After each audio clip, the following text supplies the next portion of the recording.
अयोध्येतल्या रामकोट मोहल्ल्यातल्या टेकाडावर एक मशीद होती। उपलब्ध शिलालेख आणि सरकारी दस्तावेजानुसार या बहुचर्चित मशिदीचं बांधकाम 1528 ते 1530च्या दरम्यान झालं होतं।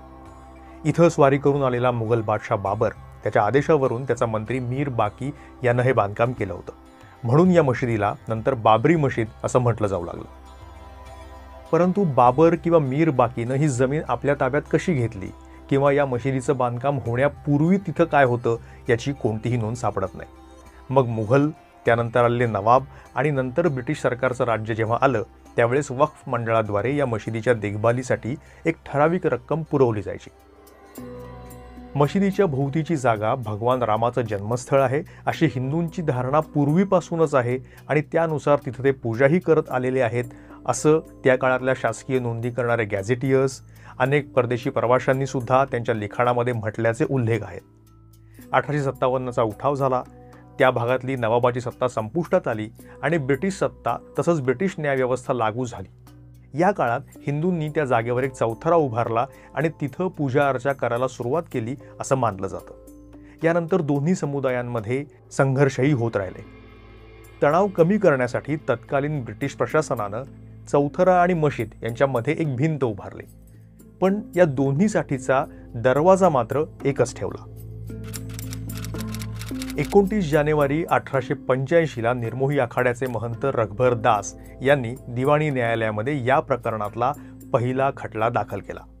इथला हा चौथरा हे रामाचं जन्मस्थळ आहे आणि इथं मंदिर उभारण्याची परवानगी मिळावी असं त्यांनी त्यात म्हटलं होतं। हा खटला टप्प्याटप्प्यात त्या काळात 3 न्यायालयांमध्ये फिरला। या 3ही न्यायालयांच्या निकालपत्रामध्ये वादग्रस्त जागेशी संबंधित हिंदूंच्या श्रद्धा आणि धारणांचा उल्लेख होता, मात्र त्यांनी निकाल देताना केवळ उपलब्ध नोंदी आणि शांतता कायम राखण्याची तत्कालीन गरज यांनाच महत्त्व दिलं। तणावाची, दंग्याची स्थिती आधीमध्ये येत राहिली, पण दोन्ही बाजूंच्या मागण्याही या काळात कायम राहिल्या। भारतातली ब्रिटिशांची सत्ता संपुष्टात आली। या दरम्यान हिंदूंनी चौथऱ्याच्या जागी मंदिर बांधण्याचे प्रयत्न पुन्हा सुरू केले, परंतु शहराचे दंडाधिकारी शफी यांनी दोन्ही समुदायांशी सल्लामसलत केली आणि लिखित आदेश दिले की या चौथऱ्याला कायमस्वरूपी बांधकाम रचनेचं स्वरूप देऊ नये किंवा तिथं कोणत्याही मूर्तीचीही स्थापना करू नये आणि दोन्ही समुदायांनी परिस्थिती जैसे थे ठेवावी। पण यानंतर या प्रकरणातली सगळ्यात महत्त्वाची तारीख येते, ती 22 डिसेंबर 1949। या दिवशी असं लक्षात आलं की मशिदीच्या आत श्रीराम, लक्ष्मण आणि जानकी यांच्या मूर्ती ठेवण्यात आल्या। बातमी सगळीकडे पसरली। मशिदीमध्ये प्रभू राम अवतरले आहेत आणि त्यांनी स्वतःच्या जन्मस्थळाचा ताबा घेतला आहे असा प्रचार सुरू झाला। परिस्थिती तणावपूर्ण बनली। माता प्रसाद या तिथं त्यावेळेस असलेल्या जवानानं पुरवलेल्या माहितीवरून अयोध्या पोलीस ठाण्याचे प्रमुख रामदेव दुबे यांनी तक्रार दाखल केली। 50 ते 60 लोकांनी भिंतीवरनं उडी मारली, त्यांनी मशिदीची कुलपं तोडली आणि आतमध्ये देवदेवतांच्या मूर्ती ठेवल्या। याचप्रमाणे भिंतीवर विविध ठिकाणी देवदेवतांची चित्रही काढली असं त्यांनी त्या तक्रारीत तेव्हा नमूद केलं होतं। या घटनेचे पडसाद उत्तर प्रदेश सोबतच दिल्लीतही उमटले।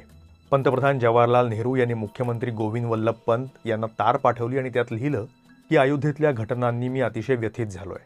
मला खात्री आहे की तुम्ही या प्रकरणात स्वतःहून लक्ष द्याल। हा अतिशय धोकादायक पायंडा पाडला जातोय आणि याचे परिणाम भयंकर होतील। या काळात फाळणीनंतर उसळलेल्या हिंसाचारातून देश जेमतेम सावरत होता आणि अजूनही मोठ्या संख्येनं लोक पाकिस्तानात स्थलांतरित होत होते। अनेक लोक पाकिस्तानातून भारतामध्ये परत येत होते। शिवाय पाकिस्तानच्या हल्ल्यामुळे काश्मीरमधली परिस्थितीही नाजूक झाली होती। या घटनेनंतर पुन्हा एकदा न्यायालयाचे दरवाजे ठोठावले गेले। दिगंबर आखाड्याचे प्रमुख महंत रामचंद्र परमहंस यांनी एक याचिका दाखल केली। कालांतरानं विश्व हिंदू परिषदेनं केलेल्या निदर्शनांमध्ये सुद्धा त्यांची भूमिका महत्त्वाची राहिली। न्यायालयानं मूर्ती काढू नयेत आणि त्या ठिकाणी पूजा सुरू ठेवण्याची परवानगी देणारे आदेश जारी करण्यात आले। अनेक वर्षांनी 1989 साली जेव्हा निवृत्त न्यायाधीश देवकीनंदन अगरवाल यांनी भगवान रामाच्या मूर्तीलाच न्यायिक व्यक्तीचा दर्जा दिला आणि नवीन खटला दाखल केला, तेव्हा परमहंस यांनी स्वतःची याचिका मागे घेतली। मूर्ती स्थापन करण्यात आल्याच्या सुमारे 10 वर्षांनंतर 1959 साली निर्मोही आखाड्यानं तिसरी याचिका दाखल केली। राम मंदिरात पूजा करण्याचा आणि तिथली देखभाल करण्याचा अधिकार निर्मोही आखाड्याला आहे असा दावा त्यांनी या याचिकेत केला होता।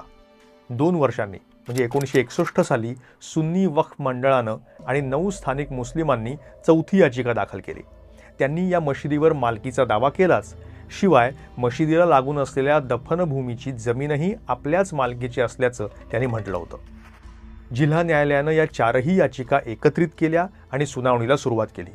हा खटला इतर सर्वसाधारण खटल्यांप्रमाणेच 2 दशकं सुरू राहिला आणि त्यामुळं स्थानिक हिंदू मुस्लिम एका चांगल्या शेजाऱ्यासारखे या काळामध्ये नांदत होते. परिस्थिती जैसे थे राहिली. ती बदलली जेव्हा 80च्या दशकामध्ये भारताच्या राजकारणानं नवं वळण घेतलं. या दशकाच्या सुरुवातीपासूनच रामाचं जन्मस्थान असलेली जागा हिंदूंच्या ताब्यात द्यावी, मशिदीची दारं उघडून तिथं मंदिर बांधून दिलं जावं, अशा प्रकारची मागणी जोर धरू लागली होती. 1984 मध्ये राम जन्मभूमी यज्ञ समितीची स्थापना झाली. पुढे हिंदू साधू, संत, विविध संघटना यांनी एकत्र येऊन राम जन्मभूमी न्यासाचीही स्थापना केली. राष्ट्रीय स्वयंसेवक संघ, त्यांच्या परिवारातली विश्व हिंदू परिषद अशा संघटना अग्रभागी होत्या.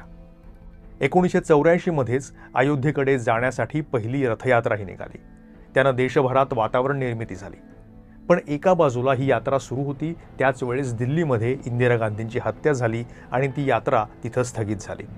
काही काळ गेला मध्ये आणि मग विश्व हिंदू परिषदेनं पुन्हा एकदा मशिदीची दारं उघडण्यासाठी आंदोलन सुरू केलं. 6 मार्च 1986ला शिवरात्रीच्या दिवशी मशिदीची दारं उघडण्यात आली नाहीत तर आपण कुलूप तोडू अशी धमकी विश्व हिंदू परिषदेनं दिली. हिंदू संघटनांचा दबाव वाढू लागला. या काळापर्यंत राजीव गांधी पंतप्रधान झाले होते. एका बाजूला अयोध्येचं आंदोलन वाढत चाललं होतं आणि दुसरीकडे याच दरम्यान शहाबानो या घटस्फोटित महिलेला पोटगी देण्यासंदर्भात एक निकाल सर्वोच्च न्यायालयानं दिला होता. हा निकाल मागे घ्यावा यासाठी मुस्लिम वैयक्तिक कायदा मंडळाच्या नेत्यांनी राजीव गांधींवर दबाव आणायला सुरुवात केली. सर्वोच्च न्यायालयाचा निकाल रद्द ठरवण्यासाठी संसदेत कायदा मंजूर करावा अशी विनंती राजीव गांधींकडे त्यांनी केली होती. त्यांनीही मग संसदेत हा कायदा मंजूर करून घेतला आणि सर्वोच्च न्यायालयाचा निकाल रद्द झाला. पण या निर्णयावर कठोर टीका सगळीकडनं व्हायला लागली. विशेषतः धार्मिक बाबतीमध्ये एका समुदायाची उघड बाजू घेतल्याचे आरोप राजीव गांधी आणि काँग्रेस सरकारवर केले गेले.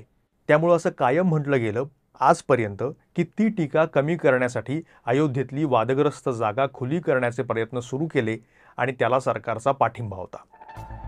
1986 मध्ये उमेशचंद्र पांडे यांनी जिल्हा न्यायालयामध्ये कुलूप उघडण्यासाठी एक स्वतंत्र याचिका दाखल केली. जिल्हाधिकारी आणि पोलीस प्रमुखांनी त्या भागातल्या काही समस्या होणार नाही हे शपथेवर सांगितलं आणि त्यानंतर न्यायालयानं कुलूप उघडून तिथं पूजा करण्याची परवानगी दिली. याची प्रतिक्रिया म्हणून मुस्लिम समुदायानं मोहम्मद आझम खान